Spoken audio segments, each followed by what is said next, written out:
pessoal, sejam bem-vindos a mais um podcast aqui na Isto é Bem-Estar. Hoje estou com um convidado muito especial, o Dr. Alexandre Valverde. Ele é psiquiatra e ele é neurodivergente, autista nível 1, e ele que descobriu.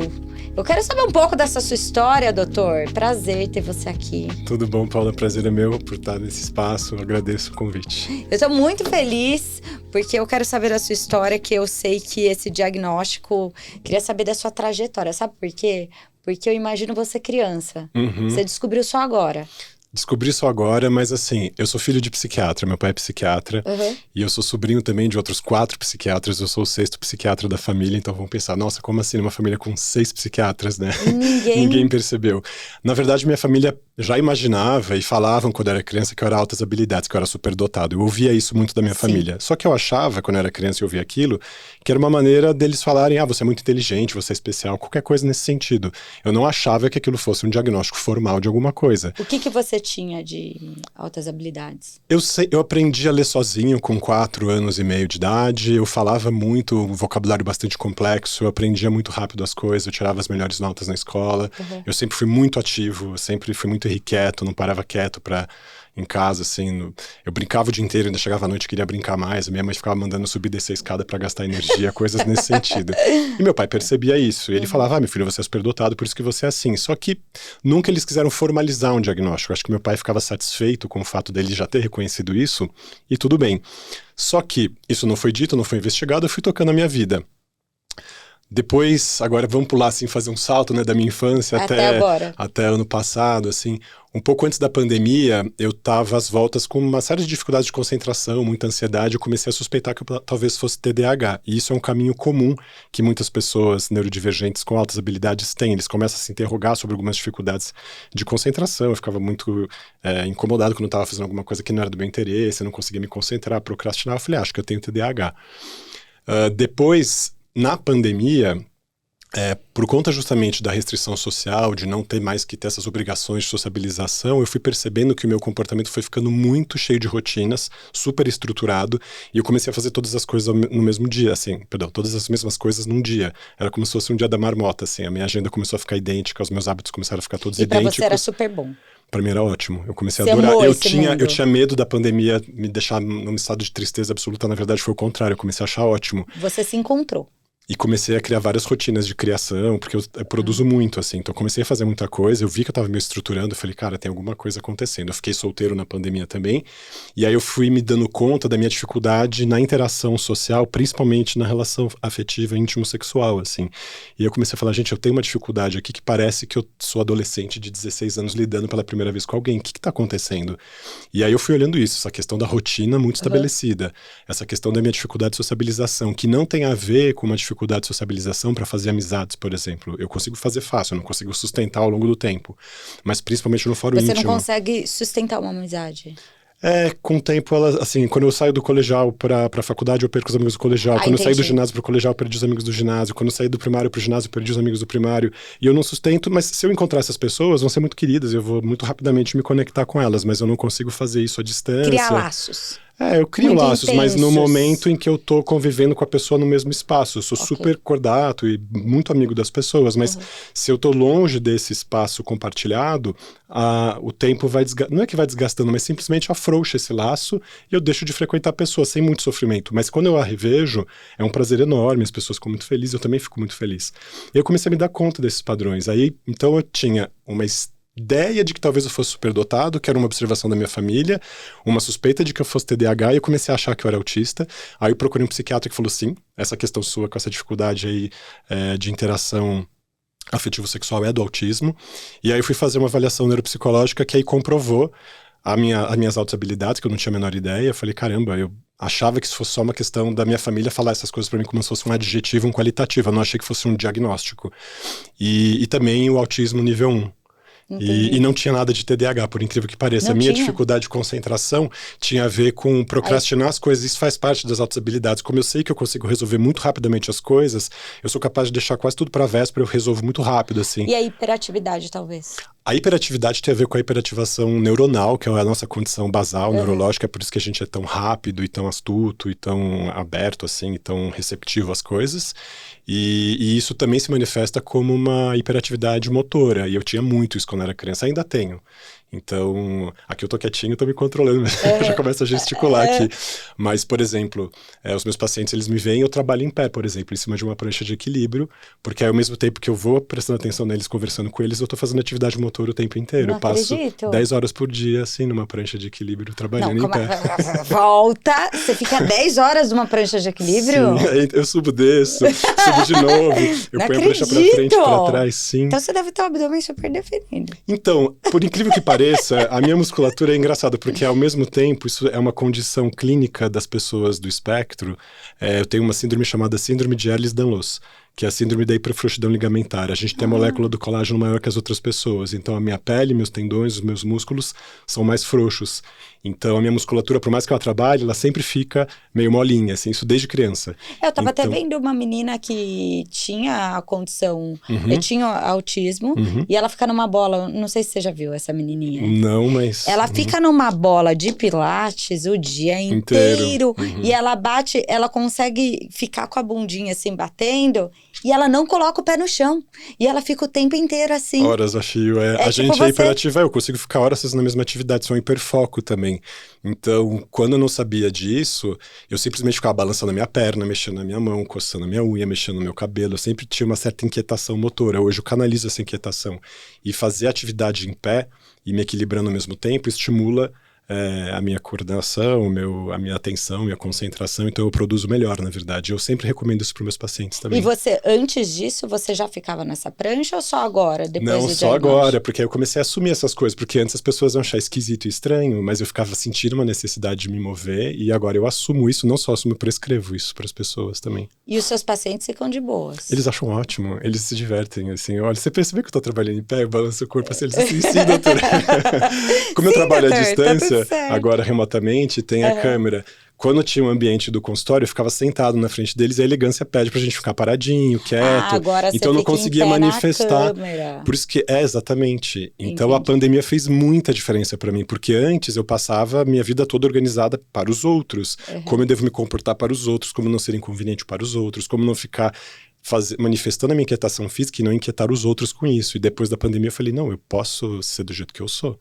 Entendi. E essa é uma das questões muito legais de fazer o diagnóstico das neurodivergências, né? Sim. Tanto do autismo quanto das altas habilidades. É me permitir ser eu mesmo. Com certeza. E quando você era pequeno, esse diagnóstico que demorou a aparecer, te atrapalhou em alguma coisa na infância? Alguma coisa que você fala assim, poxa, se eu tivesse pequeno, eu descobri que eu tinha autismo. Tá.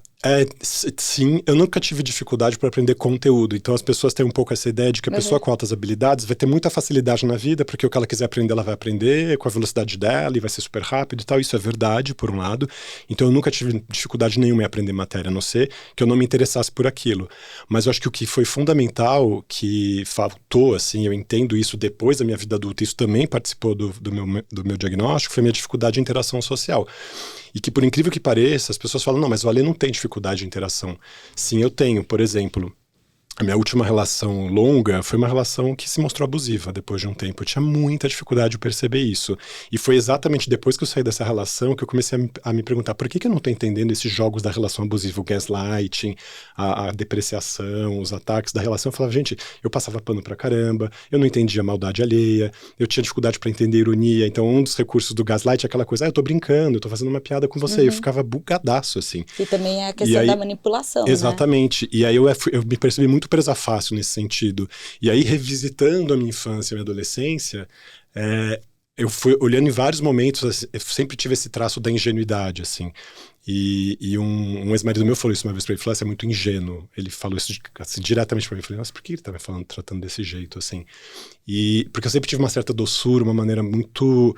Quem me conhece me vê assim, uma espécie de criança lidando com as pessoas sempre, até hoje. Tenho 44 anos, mas tem uma criança que habita em mim. E essa criança se relaciona com os outros quando eu tô conhecendo alguém.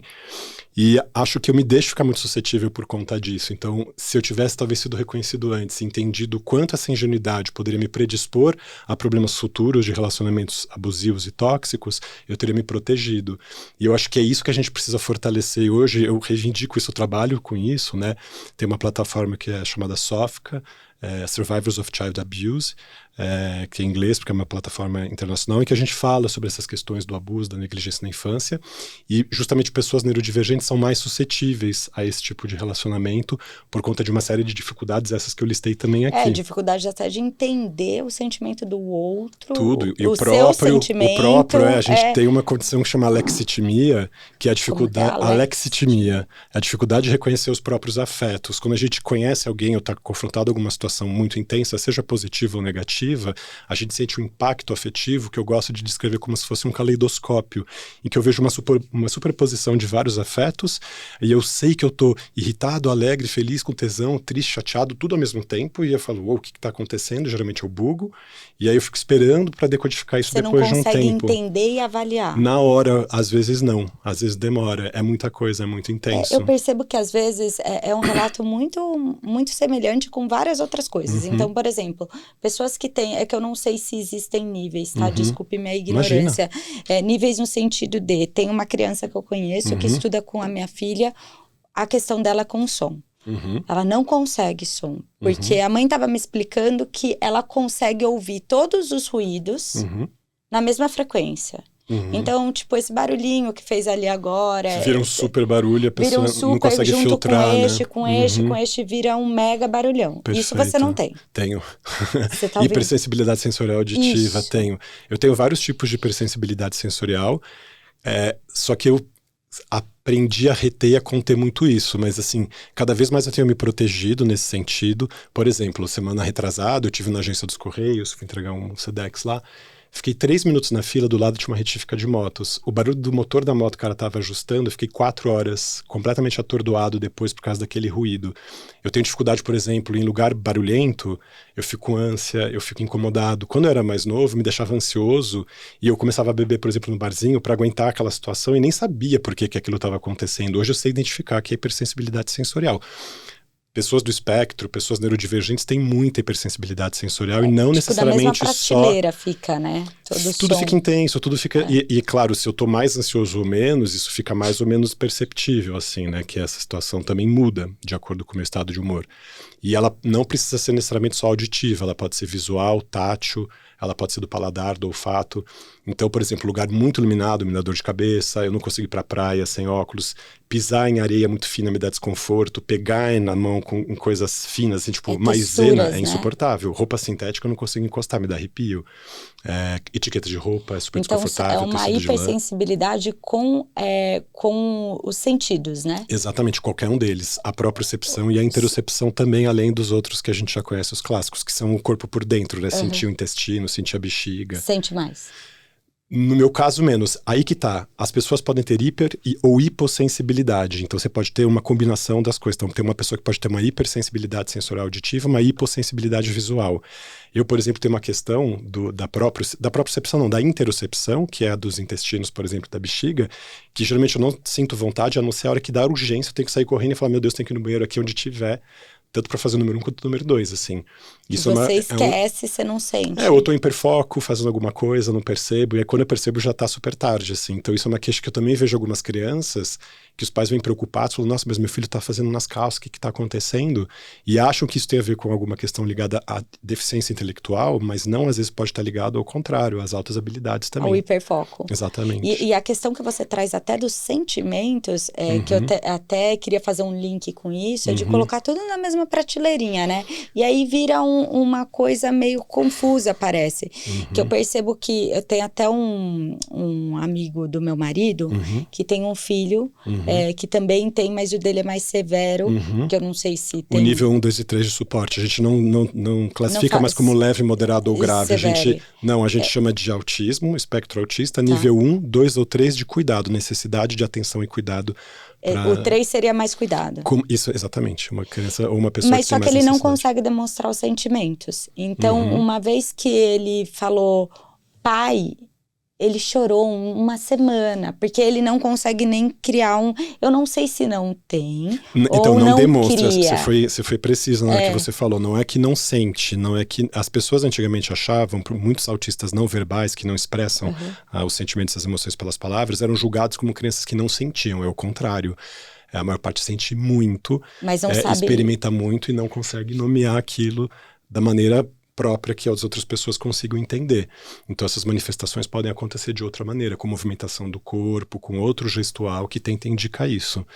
E sim, a gente pode ser avassalado pelos afetos, eles todos se equipararem e se confundirem, mas geralmente a gente também sabe distinguir, só que demora um tempo para isso acontecer e não é sempre que a gente fica em alexitimia. Mas a gente também tem, do mesmo jeito que a gente tem uma hipercognição e um hipersistema sensorial, vamos dizer assim, a gente também tem uma hiperresponsividade afetiva para as coisas.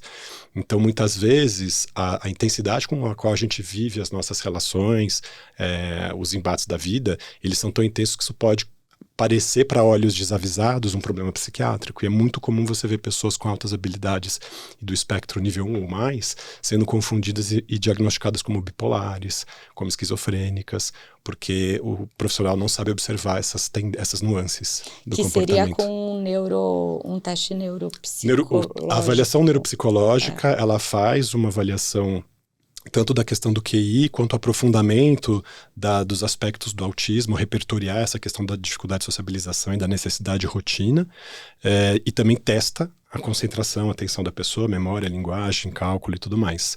E aí com isso a gente consegue ter um apanhado das funções cognitivas, vamos falar assim, e a gente consegue entender se a pessoa é mais TDAH, ou também altas habilidades, ou também do espectro, e tudo isso pode se confundir, né?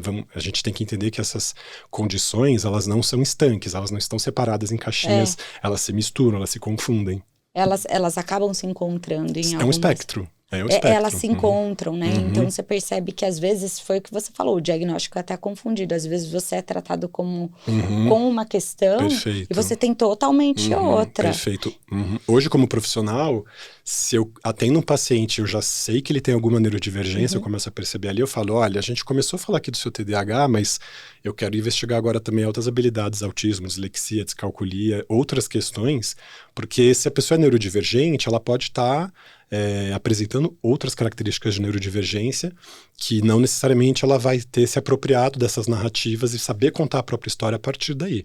Isso é uma questão super importante que eu gosto muito de reivindicar, que as pessoas têm de ouvir mais narrativas neurodivergentes para se identificarem e a partir daí começar a perguntar, gente, será que eu não estou? Ou não sou do espectro? Sim, mas eu tenho uma preocupação muito grande hoje com relação a essa questão. Você é médico? Sim. Então, autodiagnóstico, ok. Mas só que eu percebo que hoje as pessoas têm esse autodiagnóstico, principalmente com relação ao TDAH.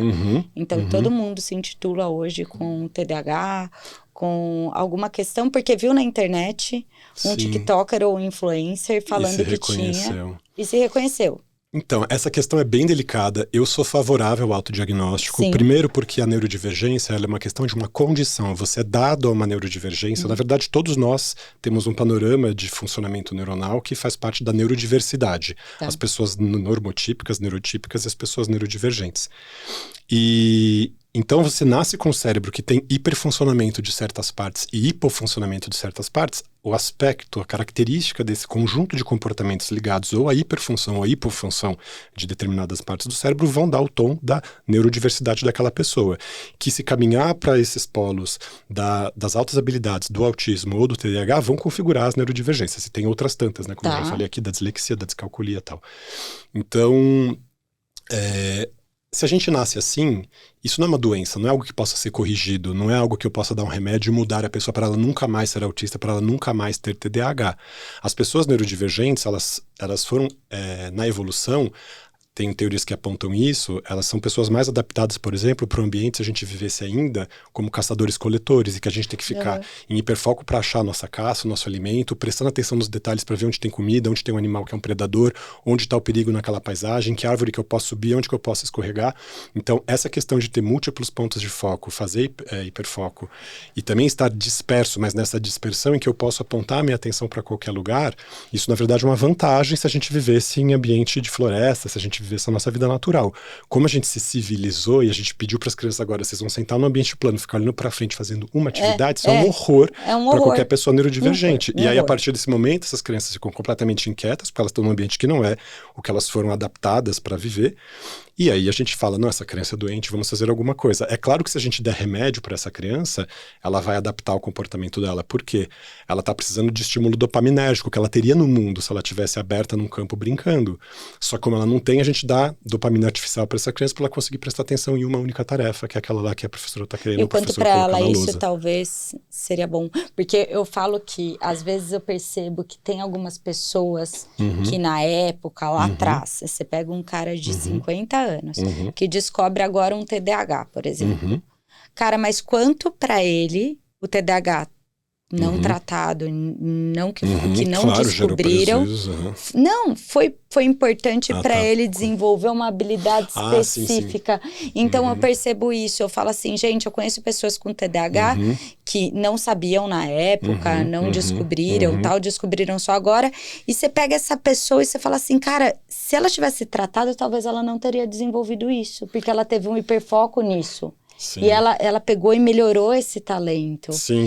Tem essa questão também? Ainda talentos criativos, tem, sem dúvida. É muito difícil saber, né? O que a gente faz ou deixa de fazer quando a gente caminha uma pessoa para um tratamento. A gente sabe que a gente muda o curso da vida daquela pessoa. Muda. Só que às vezes positivamente, às vezes não, né? Quando uma pessoa recebe mau diagnóstico, a gente atrapalha o curso da vida daquela pessoa, sem dúvida. Mas só para voltar ainda em relação a essa questão do autodiagnóstico, como é uma condição, eu acredito que sim, as pessoas podem se reconhecer, porque no fim das contas, quem é o melhor observador da própria vida, senão a própria pessoa? Sim. O ideal é que as pessoas ouçam mais narrativas, não uma ou duas. Não é E, sinceramente, quando as pessoas falam, esse preconceito das pessoas que estão usando o TikTok para se diagnosticar, a pessoa não vai ver influencer no TikTok fazer diagnóstico a partir de uma live ou um vídeo que ela viu. Ela vai começar a procurar aquilo, ela vai ler sobre aquilo, ela vai se informar. O autodiagnóstico é um itinerário, é um percurso bastante longo e difícil. E muitas vezes, a não ser a pessoa, é mais sensível em relação a ela mesma para observar essas nuances. Com certeza. Então, a partir também dessa observação, a pessoa pode ir para um profissional com muito mais sutileza e com muito mais noção e das características do próprio autismo, ou do próprio TDAH, ou das próprias altas habilidades. O que eu acho problemático são profissionais que não são sensíveis a isso.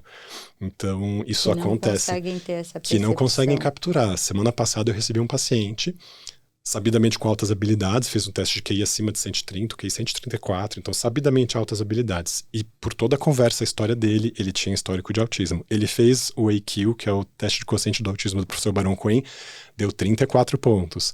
Ele fez um outro teste que é o SRS-2, que a partir dos 60 é considerado autismo, deu 69. Então ele fez 2 testes que apontavam o autismo dele. Ele conta a história de autismo, porque a mãe dele foi ao consultório e falou coisas que ela enxergava diferente, assim, a história ficava um pouco incongruente, porque a observação da mãe, que talvez não estivesse vendo na minúcia essas características do filho, não se coadunavam com a história dele, a neuropsicóloga falou, não, você não é autista. Eu falei, gente, mas peraí, a pessoa diz que é, 2 testes dizem que é, eu como médico estou observando, também estou falando que é, e a pessoa fala, não é.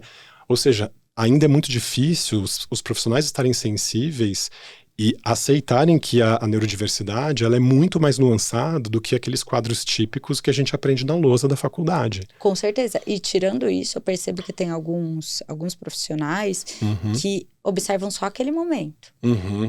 E aí dão o diagnóstico em cima daquele momento. Ou que só olham o nível 3, não sabem olhar o nível 2 e o nível 1. E tá controlado. Se eu tô com você aqui, você consegue controlar algumas questões. Consigo. Então, aí que tá. O diagnóstico do autismo no adulto, ele é mais sutil, mais difícil, vamos falar entre aspas, do que na criança hoje. Hoje, na criança, a gente está mais atento, os profissionais já estão com os olhos ali voltados para as crianças, tal.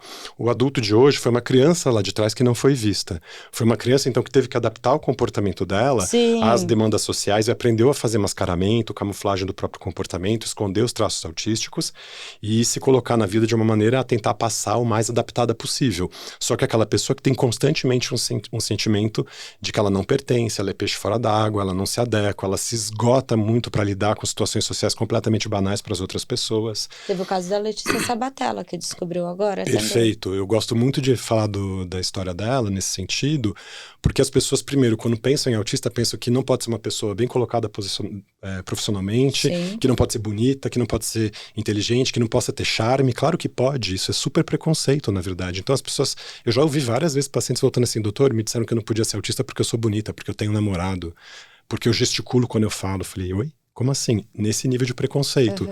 Então eu falo, você viu quem recebeu o diagnóstico agora? Letícia Sabatella, artista da Globo. Quem diria isso? Falo, nossa, é verdade. Por quê? A gente não precisa deixar às mostras os nossos comportamentos autísticos. A gente aprende a escondê-los. E muitas vezes as nossas dificuldades de relação, elas se dão no fórum muito íntimo. E que não é uma situação exposta. Mas que você vai ver na dificuldade que a pessoa tem de namorar, de lidar na situação íntima, por exemplo. Ou a pessoa consegue começar uma amizade fácil, mas não consegue sustentar ao longo do tempo. Então tem essas pequenas observações que se a gente não faz, a gente deixa passar. Ah, mas ela tá ali no encontro social e se deu bem com todo mundo. Masking, mascaramento, camuflagem. A pessoa aprendeu a se colocar ali, se é divertida, se é engraçada, se posicionar de uma certa maneira, em que ela vai passar... Aí chega em casa, ela se sente até mal, porque Exatamente. não queria estar naquele ambiente. Exatamente. E aí faz o colapso emocional, que é o que a gente fala em inglês, ou melt ou shutdown, em que a pessoa se exauriu tanto fazendo aquele esforço de sociabilização, que ela fica 1 dia, 2 dias esgotada, não consegue fazer mais nada depois. E aí a pessoa não percebe por que ela se sente assim. Aí ela se sente culpada porque se sentiu cansada de ter feito um evento social. Aí você vê a bola de neve que isso pode virar na vida da pessoa. Sim. Então, autistas não diagnosticados estão muito mais propensos a apresentar depressão, ansiedade, quadros de ideação suicida. Certo. Comportamento suicida é muito maior em pessoas do espectro do que em pessoas normotípicas, por conta disso tudo, da rejeição social, desse esforço, dessa sensação de inadequação, por tudo isso. E o que você acha, por exemplo, pegando as crianças? Você como criança, você foi uma criança, mas só que seu grau era mais leve. 1, né? Mas só que você pegando as crianças, eu vejo crianças hoje com grau nível 3. Nível 3 suporte.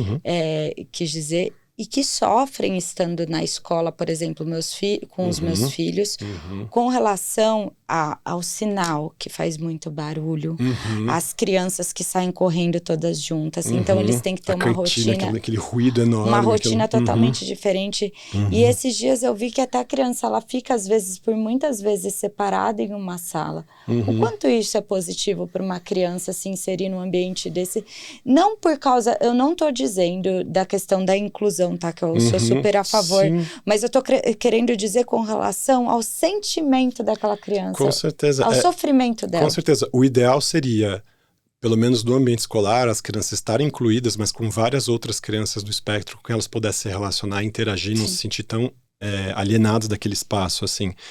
E essa é uma discussão que não termina, né? Porque a gente fala, tem que incluir. Aí você fica pensando, bom, para aquela criança que está sendo exposta à situação, ela está realmente abraçada por aquela comunidade, por aquela classe ou não? Aquelas outras crianças da classe que são normotípicas estão aprendendo a ter respeito ou não estão? É difícil problematizar tudo isso, assim. Os ambientes não são feitos para as pessoas neurodivergentes, deveriam ser. Porque como a gente é mais sensível, mais hipersensível, se o ambiente está agradável para uma criança do espectro, ele vai estar agradável para uma criança, exatamente. Só que as coisas não são pautadas. Os engenheiros que fazem as motos do mundo não são do espectro, deveriam ser. Quem faz sirene de ambulância, Pelo amor de Deus, nem eu aguento esse insuportável, então. Insuportável. Exatamente. Quando eu era mais novo, sempre que passava uma ambulância, eu tapava meu ouvido, as pessoas, nossa, olha como você é exagerado. Eu falava, gente, você me dá uma dor na cabeça, assim, é tipo uma ânsia de vômito. E as pessoas, nossa, como você é sensível, né? Fica essa coisa dessa ironia. Tipo, sinal da escola, você pega, você fala assim, caraca, o negócio dói o ouvido. Dá ânsia de vômito, dói o ouvido, exato. Só que aí, se você falar isso pra alguém, você tá achado de fresco, você tá achado de enjoado. Isso quando você é nível 1 e tá tentando disfarçar o seu mal-estar. Tem crianças nível 3 que fazem meltdown por causa desse barulho e não conseguem frequentar o ambiente escolar. Meltdown é quando começa... Quando dá essa explosão, o colapso emocional. Começa a se morder, a se bater, a gritar, ou o contrário, apaga e não consegue se mexer, fica sem voz, fica amuada, fecha os olhos, fica quietinha num canto. Então você tem essas duas possibilidades, né? Ou explode ou implode, vamos falar assim. Sim. E então essas crianças ficam sujeitas a isso. E aí, como é que elas vão ser tratadas depois disso? As pessoas não vão ficar com aquele olhar do tipo, nossa, a pessoa é meio fresca, é meio enjoada, é meio cri-cri, é meio mimizenta, sabe? Tem esse linguajar. Eu percebo que às vezes é pra criança mesmo um pouco sofrido. Sim. Pra própria criança, sim, sabe? Sim. Nem com relação... Certamente. Tem a questão do ambiente, mas tem com relação ao sentimento dela. De inadequação, totalmente. Assim, tipo, ela se sentir mal. Eu atendo adolescentes de 12, 14 anos que têm ideação suicida, comportamento suicida, porque são mal acolhidos na escola. E aí fica essa insistência de que não tem que manter na escola com as crianças normotípicas, que são, por vezes, muito cruéis. E às vezes as demandas não são atendidas. E o importante é dizer, não dá pra gente criar um pacote de soluções pensando, isso aqui é um pacote para neurodivergência, vai funcionar para qualquer pessoa. Não, é caso a caso. Esse menino, por exemplo, de 14 anos, ele percebeu que ele tem uma necessidade de hiperfoco de atividade física e que na escola eles faziam 45, 50 minutos. Ele falou, se eu faço isso, eu só estou me aquecendo. Eu preciso fazer 4 a 5 horas de atividade por dia. Ele joga tênis 4 a 5 horas por dia. Quando é que uma escola conseguiria tolerar o fato de que o menino precisa fazer 4 a 5 horas de atividade? Ele não se cansa, ele não se esgota. Ele precisa disso para queimar a energia que ele tem, porque ele é um menino com altas habilidades. Então, como é que você vai pleitear isso numa escola? Olha, reserva aí 4 horas do dia para esse menino jogar tênis ou fazer qualquer outro esporte de alta intensidade, porque aí sim ele vai se sentir relaxado para poder assistir a aula depois e ser o melhor aluno da classe. Nenhuma escola individualiza, não tem Exatamente. jeito. Não tem jeito. Exatamente. Agora, o que eles estão fazendo são as...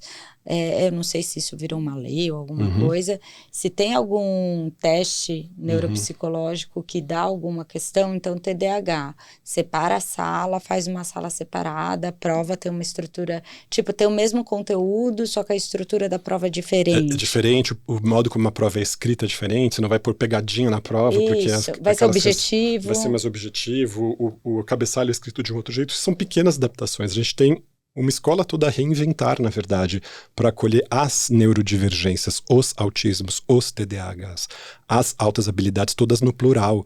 Então, uma escola que vai acompanhar as crianças neurodivergentes, ela não pode deixar de ser uma escola clínica, ela não pode estar destacada, não pode ter só um personagem clínico que vai lá de vez em quando, um médico, ou um neuropsicólogo olha, dá tchau e vai embora. Tem que estar presente constantemente nesse ambiente, justamente para reconhecer essas necessidades e ter o poder de modular as ações da escola e as atividades da escola para aquela necessidade, para aquela criança ser mais realizada. Eu acho que a gente que foi a contramão do mundo, sabia? Porque foi o que você disse, todo mundo sempre foi da caça, da coleta, não sei o que lá, e foram trancafiar todo mundo, colocar todo mundo sentado. Você acha que alguma criança está preparada para isso? Criança precisa de movimento.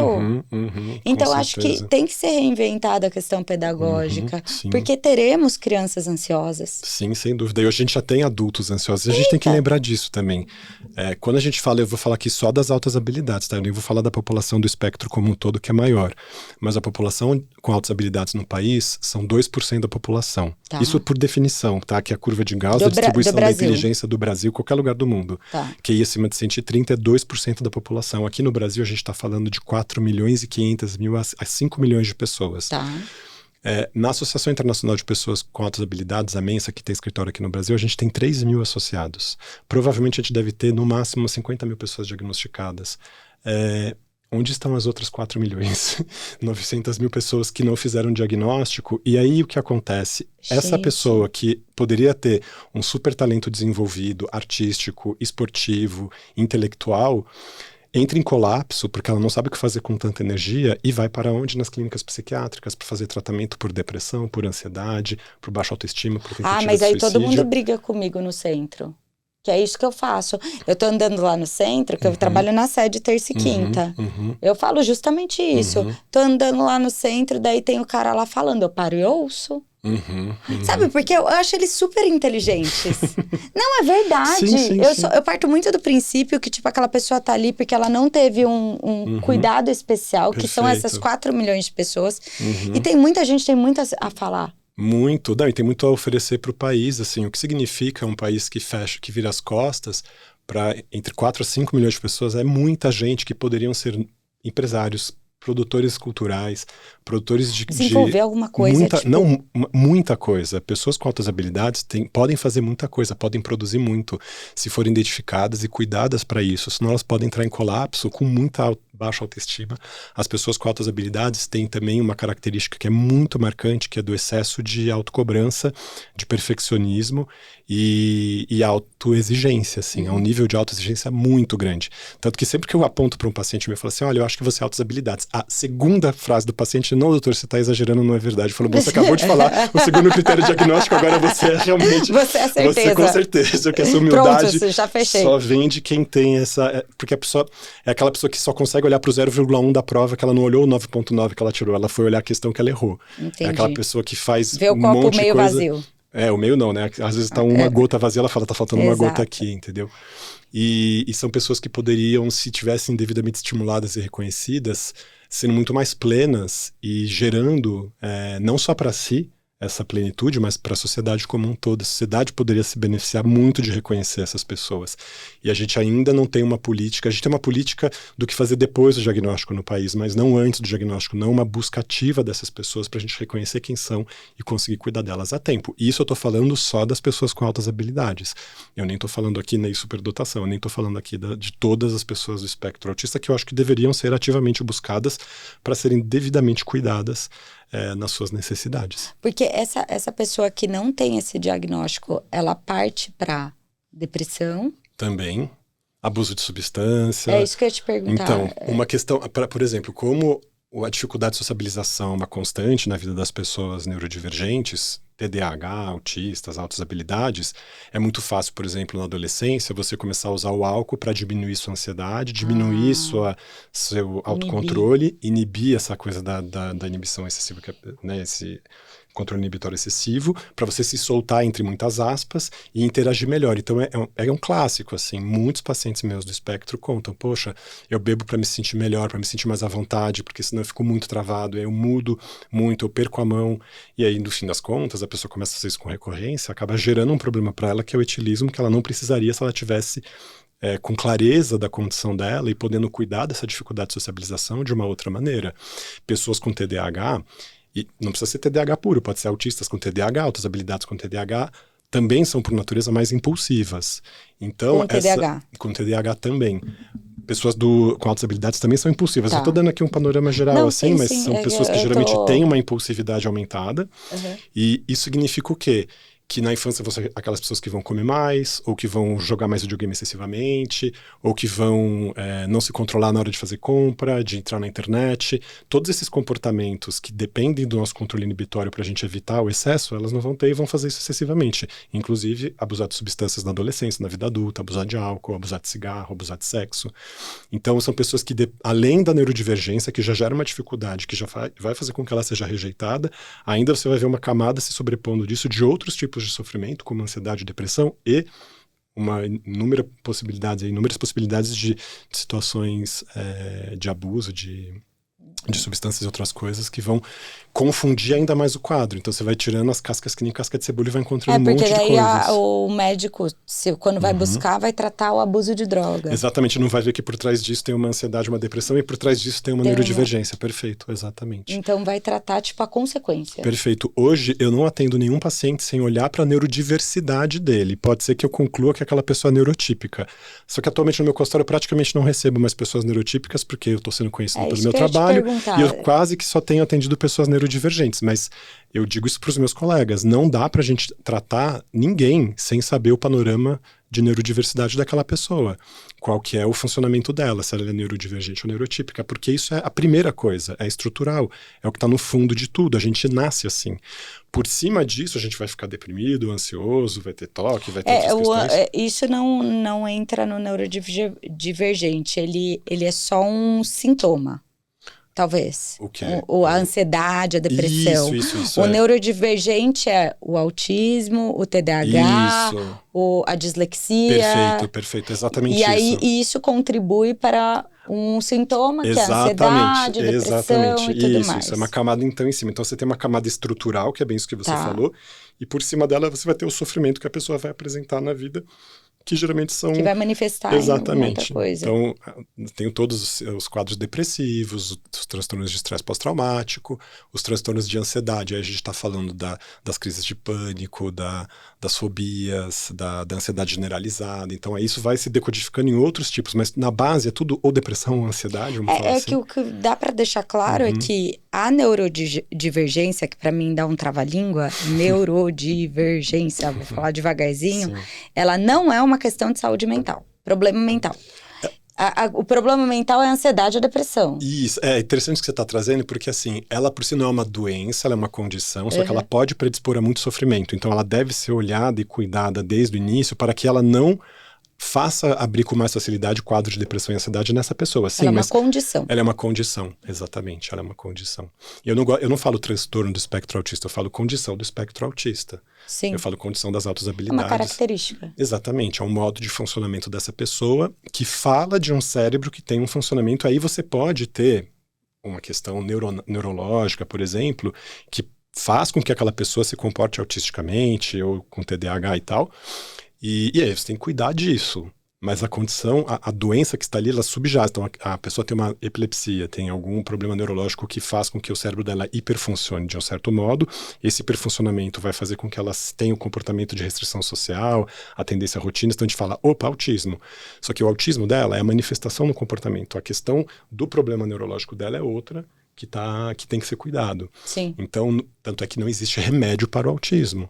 Tem remédio para todas as outras condições que você precisa trazer cuidar. isso, porque as pessoas, elas rotulam o autismo, o TDAH, a dislexia como problemas de saúde mental.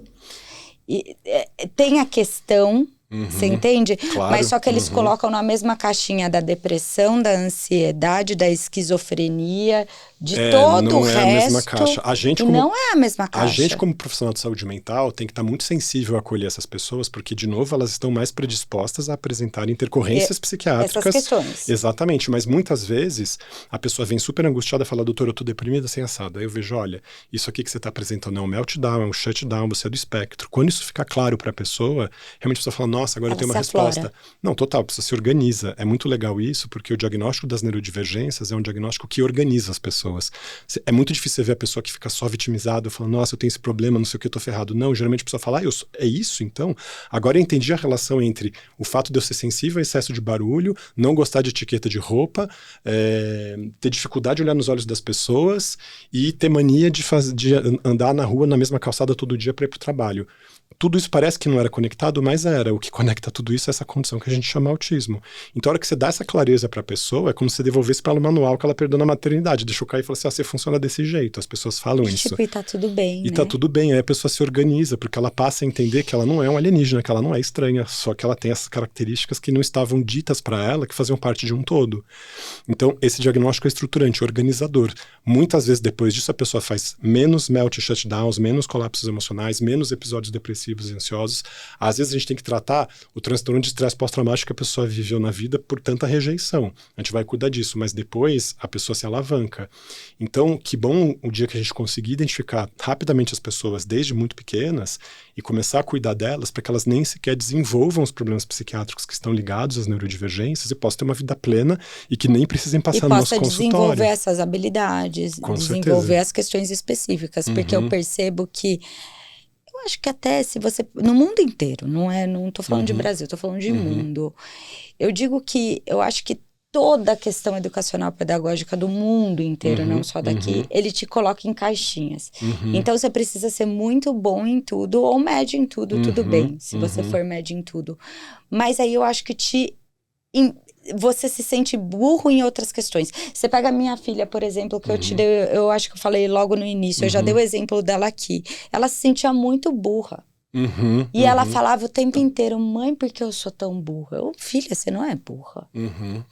Eu sou burra, eu sou burra, eu sou burra, eu sou burra. Acreditava piamente. Eu falei assim, quando eu vi uma prova dela que ela tava, tipo, era pra ela dar uma resposta, ela desenhou na prova inteira dela, a resposta tava ali.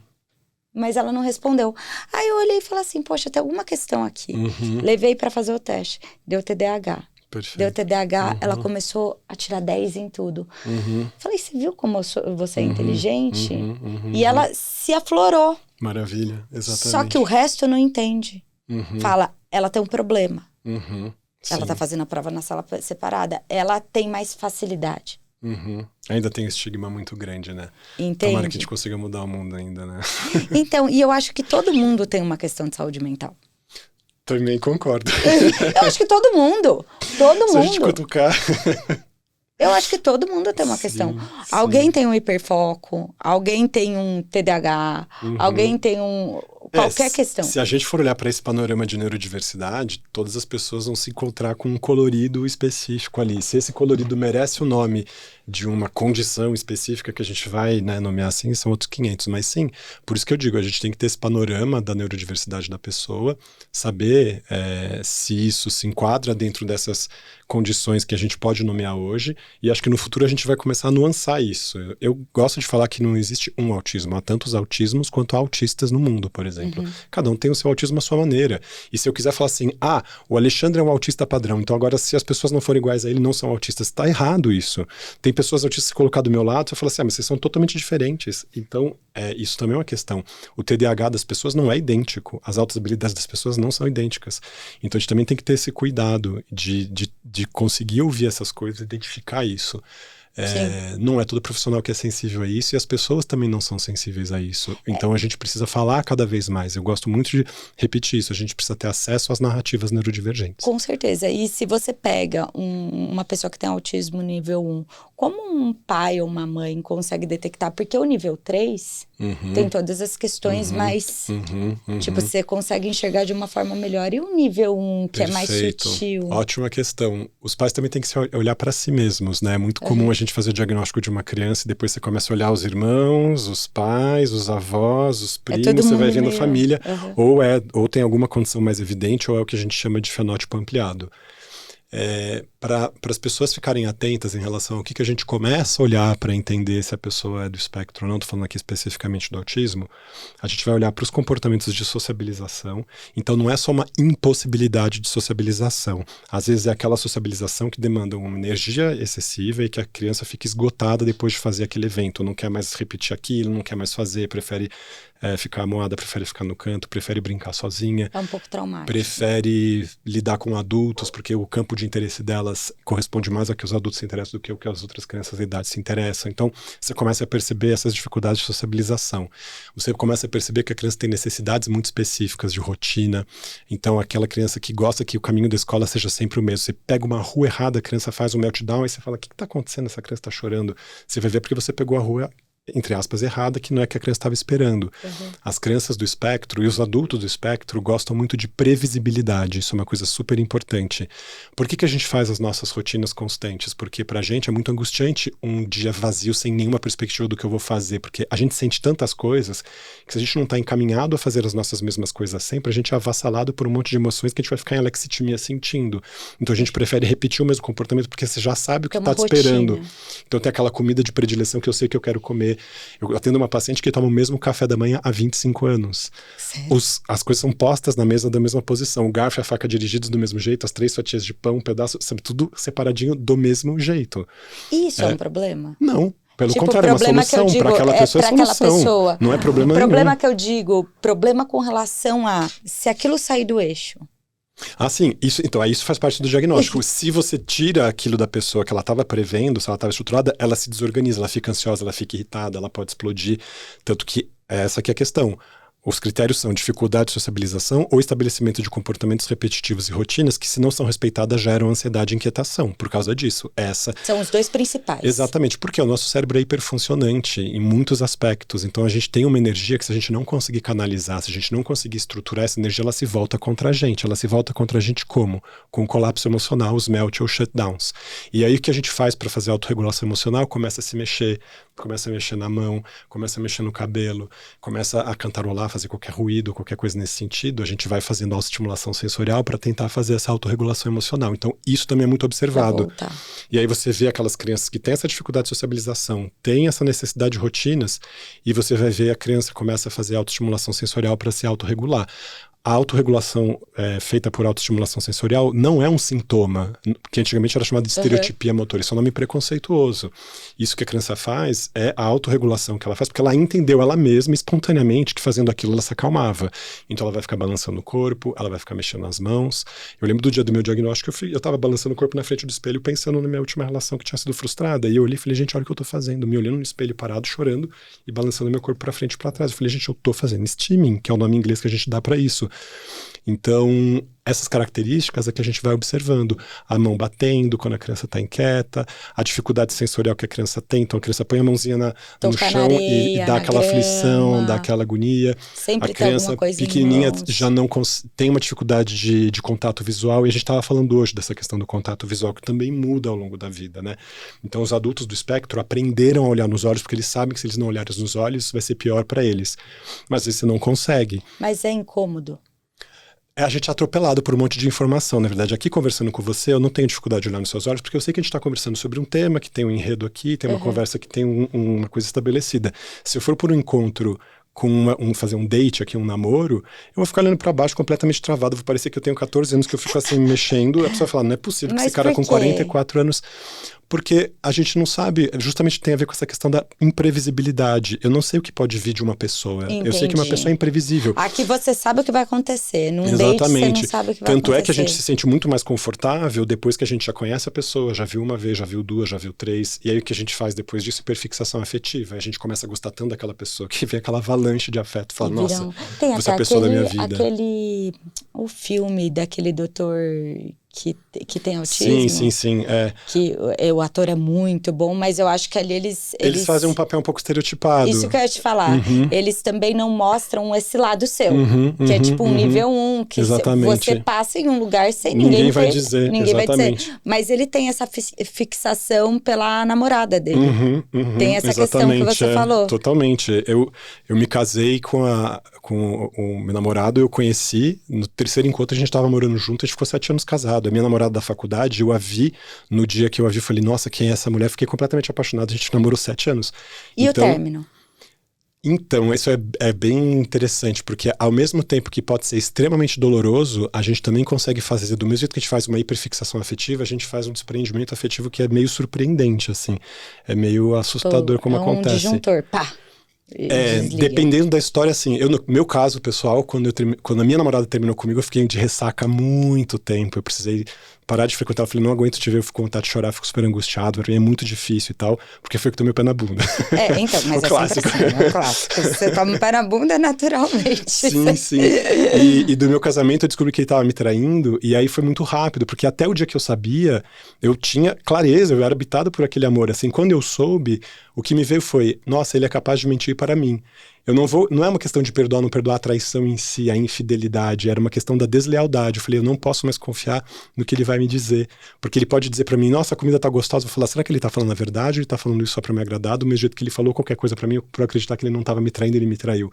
Acabou a relação ali. E eu tinha clareza. Total, Sim, eu falei, a gente vai separar, eu já sei por quê, exatamente por isso, já sabia tudo. E falei, não tenho a menor condição de continuar com você, porque vai ser insuportável continuar sabendo que você é uma pessoa que mente.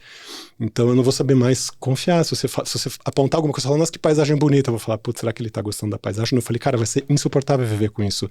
Eu prefiro acreditar no que você tá me falando. Então você conseguiu, tipo... E aí eu me desconectei, foi impressionante, eu fiquei assustado comigo até, falar, caramba, até ontem eu amava, assim, tava totalmente atravessado por isso, e hoje eu percebi que não mais. E Só você que também consegue voltar, voltar na questão de analisar o que aconteceu ou não? Com certeza, muitíssimo. Não. Afetivamente desconecta, mas racionalmente eu vou ficar repassando cada gesto ali pra ficar tentando pescar. Então foi aquele dia que aconteceu tal coisa, não sei o que lá. Aí a gente fica às voltas com a nossa lexitimia, que é essa coisa de ser atravessado por um afeto que eu não sei dizer, porque tinham mais coisas acontecendo naquele momento que eu também não conseguia perceber. Eu falo, então naquele momento foi isso que aconteceu. Aí cai a ficha. E a gente fica, às vezes pode demorar meses, semanas, anos. Entendi. É muito curioso. E me diga uma coisa, toda pessoa com autismo tem altas habilidades?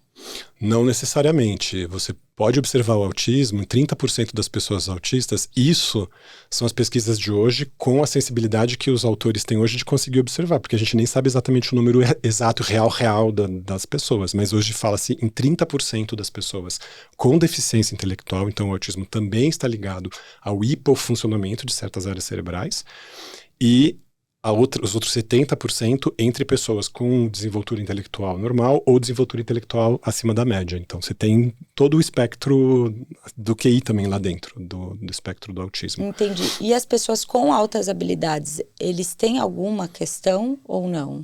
Questão associada ao... Então, isso é uma questão bem interessante, assim. Tem gente que... Tem alguns colegas que falam, tem pessoas superdotadas que não são autistas. Eu sempre enxergo um pouco de autismo nos meus pacientes com altas habilidades, assim, mesmo que seja muito discreto, porque se a gente for pensar na questão da dificuldade de sociabilização, isso é uma questão muito comum da pessoa com altas habilidades também, porque ela se sentiu desinserida, porque ela não conseguia, desde a infância, manter uma conversa num nível de profundidade e interesse que acompanha. Então ela sente um certo tédio. Você vai observando esse aspecto na vida dessa criança também, e na vida desse adulto. É muito comum encontrar pessoas com altas habilidades que não têm nenhum amigo na vida adulta. As pessoas com altas habilidades, eles sempre costumam ser crianças, né? Sim, na maioria sim, das sim. vezes, que acabam se excluindo, né? Sim, exatamente, por uma questão de que não encontram ressonância afetiva, ressonância intelectual no outro, e aí vão se sentindo muito sozinhas. Se você for pensar, as altas habilidades, a definição é você ter o QI acima de 130, que significa que você está no percentil acima de 98. O que é isso? Você está acima de 98 das crianças ali. Você tem 100 crianças, você está entre os dois primeiros ali.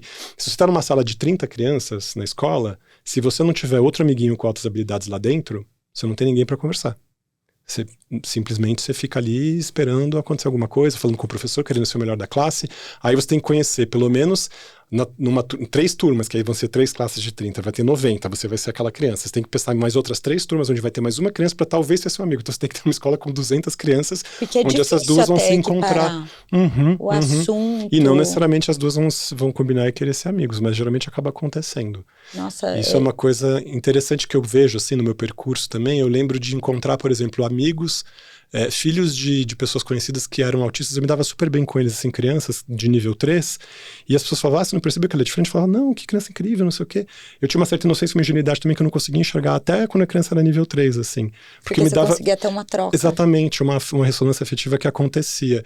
E isso também é uma outra coisa bastante comum, quando a gente vê uma pessoa adulta e faz o diagnóstico dela, não são só os parentes de primeiro e segundo grau que a gente vai buscar para ver quem são os neurodivergentes. Às vezes o melhor amigo, o companheiro, a companheira, também são do espectro. Ele costuma criar um ciclo. É que nem azeite na água, junta as bolinhas e gruda, assim, porque fala, você é minha alma gêmea, você é meu super amigo, você me entende, é isso aí.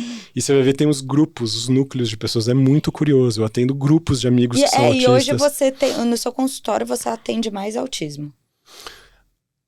Mais pessoas do espectro online, exatamente. Porque eu moro na roça agora, né? Pra fugir do barulho da cidade. Eu moro em Santo Antônio do Pinhal. Morro de vontade de morar. Não volto. Espero não voltar. Café, mel, queijo. Mas eu atendo principalmente pessoas do espectro e altas habilidades, praticamente agora tem sido isso, assim. E jovens e adultos? Jovens, adultos, adolescentes, idosos. Fazer o diagnóstico de uma senhora de 84 anos com altas habilidades é incrível. Aí ela fala, doutor, e agora o que eu faço com essa informação ao longo da vida? Eu falo, a senhora já fez a sua vida maravilhosa. Tá tudo certo. Tá tudo certo. Cara, melhor você nem contar. E trabalha. Não, mas a pessoa tá super feliz, ativa. Né? Não, ela tá super feliz. Ela agora entendeu, então é por isso que eu tenho 84 anos, tenho essa energia toda pra fazer e não sei o quê. E toco uma doceria e tal, cheio de energia. É isso. 84 anos, eu acho incrível fazer o diagnóstico. De vários professores universitários de 79 anos, 75 anos, com altas habilidades que não sabiam.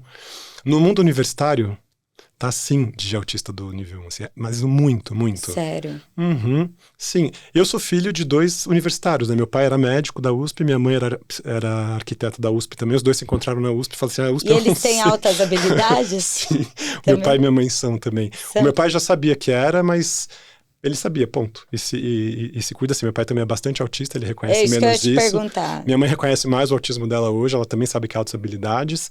Mas eles são de uma época em que isso simplesmente era tratado como, tá bom. E nas famílias também, como na minha família tem muita gente com altas habilidades dos dois lados, isso era natural, assim. Se você não fosse excepcional e muito inteligente, você tinha alguma coisa estranha. Da minha família, a exigência era, você tem que ser super bom, assim. E não é uma exigência todo dia na mesa ali. Aquele olhar que, assim, você não fez direito isso, sabe? Aquela coisa assim. Aquela coisa, tipo, nossa, exigência nível morte também. Todo mundo altas habilidades, você tá ali. Todo mundo. Você demora... A sua régua é assim, né? Você demora fala, 3 vezes pra aprender alguma coisa, já demorou muito, assim. Né? Tipo, lá em casa as pessoas, não, a gente aprende na primeira. A gente é exposto a uma vez a alguma coisa, a gente já sabe fazer. todo mundo aí assim lá em casa. Nossa, mas maravilhoso conversar com você. Nosso tempo foi tão rápido, eu queria tanto falar mais coisas. Você vai ter que voltar. Com prazer. Você vai ter que voltar porque eu quero falar depois só de TDAH, só de dislexia. Tem podcast pra tudo. Maravilha, vai ser um prazer. Doutor, obrigada. Passa suas mídias sociais, onde todo mundo pode te encontrar. Tá, mais fácil é no Instagram, ale.valverde. Eu também tô no TikTok, Ale Valverde, médico psiquiatra, neurodivergente. Eu tô no LinkedIn também, Alexandre Valverde, no Facebook, YouTube, você já entrou? Eu tenho alguns vídeos que eu fiz no YouTube durante a pandemia, em 2 canais, o República 1411, o Incêndios e o Fiel da Balança, são 3 canais. E você tem o Spotify também. E tem exatamente isso que eu ia falar. E no Spotify, para quem quiser nos acompanhar, ouvir mais sobre essas questões de neurodivergências, tem o Fractais, que é um podcast. Fractais? Fractais, só colocar Fractais Podcast no Spotify, junto com a Dani Dutra, o Id Miguel Regiane e o Felipe Wasserman, que também são pessoas neurodivergentes, e a gente produz aí material Deve ser muito legal. Eu vou ouvir. Maravilha. Um prazer te ter aqui. Um prazer ouvir sua história. Achei demais. Muito obrigada. E obrigada a vocês por estarem aqui. Curtam, compartilhem, comentem.